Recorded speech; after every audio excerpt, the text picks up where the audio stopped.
Bonjour, ici Hélène Rondeau, mercredi garde-manger et comme le temps des fêtes approche, aujourd'hui je vous parle de gâteaux aux fruits, si vous aimez ça autant que moi. 3 astuces à propos de gâteaux aux fruits. D'abord, le choix des moules. Quand j'étais petite, ma mère faisait son gâteau aux fruits dans un moule tubulaire comme celui-ci. Ça donnait une jolie forme de couronne. C'est chouette quand on a une grosse famille nombreuse, mais je vous dirais que ça donne un énorme gâteau, ça pèse 3 tonnes et une fois qu'on commence à l'entamer, c'est peut-être moins invitant. Moi, j'aime beaucoup faire mes gâteaux aux fruits dans des moules plus petits, c'est-à-dire soit un moule à pain, votre moule à pain aux bananes. Une recette va vous donner normalement 2 moules à pain comme celui-ci. Ça donne ce que vous voyez, donc des gâteaux de forme rectangulaire. Maintenant, si vous voulez les offrir en cadeau, j'aime beaucoup utiliser des moules plus petits. Ils se vendent dans les cuisineries, soit des moules comme ceci, plus petits, ou soit l'équivalent en format individuel que vous pouvez acheter vraiment là, dans les magasins à rabais, des petits moules en aluminium qui font de très jolis cadeaux. Et il y en a aussi qui viennent de France en joli papier comme ceci, qui sont également une belle façon de les présenter. On a juste à les emballer, mettre une belle boucle, un chou rouge et tadam, le cadeau est fait. Je vous ai dit, je vous ai parlé du moule à pain, mais ça vaut pour tous les autres moules. C'est important de bien beurrer le moule et ensuite de ça, de le chemiser. Donc, ça veut dire de déposer un papier parchemin à l'intérieur. Parce qu'une fois que le gâteau va sortir du four, il va rester dans son moule au moins jusqu'au lendemain. C'est là que vous allez l'arroser avec du rhum, avec un brandy de votre choix.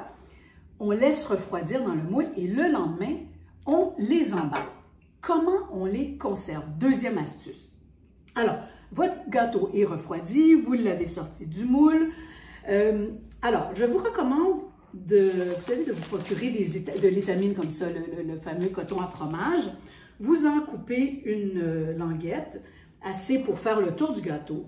Dans un petit bol comme ceci, je vais mettre mon alcool. Donc ici, c'est du rhum. Et le but, là, c'est pas de saouler les gens qui vont en manger, c'est vraiment de parfumer le gâteau. Donc, je mets un peu de rhum pour imbiber mon coton fromage. Alors, j'imbibe comme ceci mon coton, mon étamine. Oh mon Dieu, ça sent tellement bon, ça n'a pas de bon sens. J'en mangerai pour déjeuner. Bon, alors, voilà. J'ai absorbé le rhum. Je vais étaler mon coton fromage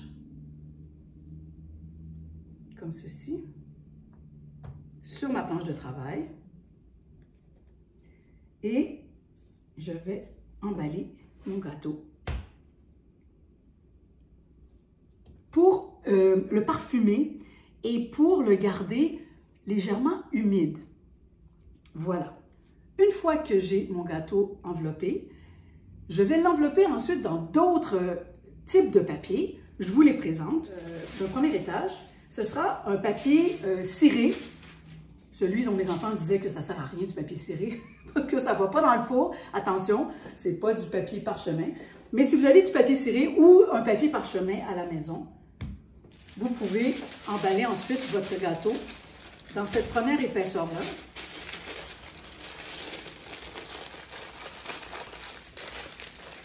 Comme ceci. Bon, là, ça ne ferme pas tout à fait sur les côtés, c'est pas grave parce qu'il y a une autre épaisseur ensuite qui s'en vient, c'est-à-dire le papier alu. Pour garder ça bien à l'abri de l'air. OK, c'est important, on ne veut pas que le gâteau sèche parce qu'on le fait normalement à l'avance.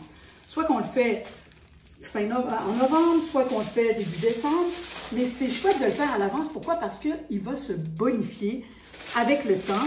Les parfums vont se développer et ça va devenir beaucoup plus complexe. Bon, là, vous voyez que j'arrive un peu juste aussi.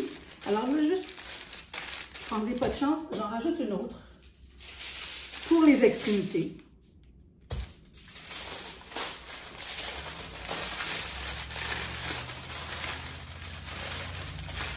Ça n'a pas besoin d'être beau, là. C'est pas ça que vous allez offrir en cadeau, hein? Donc, c'est vraiment pour vous. Et ma belle maman Liliane enveloppait ça ensuite dans 4 épaisseurs de papier journal. Et ça s'en allait dans le garde-manger.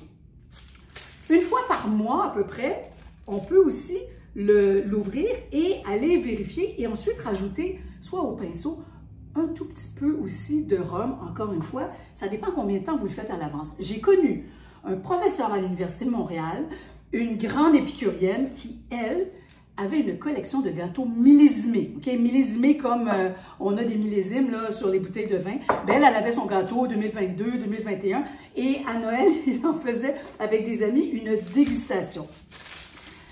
Ça, c'est encore plus maniaque que moi. Ça me fait plaisir.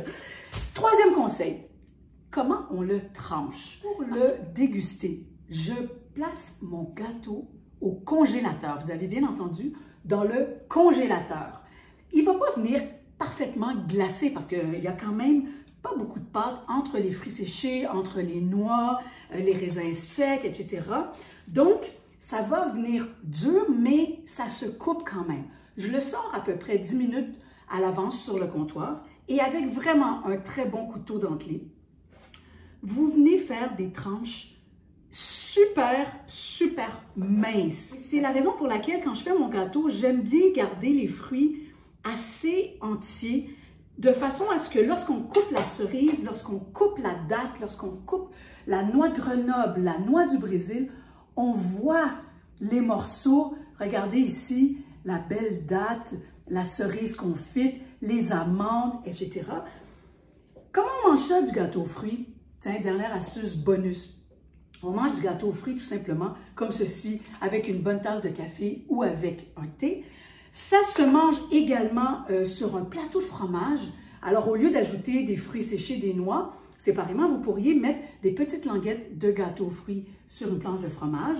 Vous pourriez également le servir avec un foie gras poêlé ou au torchon dans le temps des fêtes et ça fait vraiment très chic.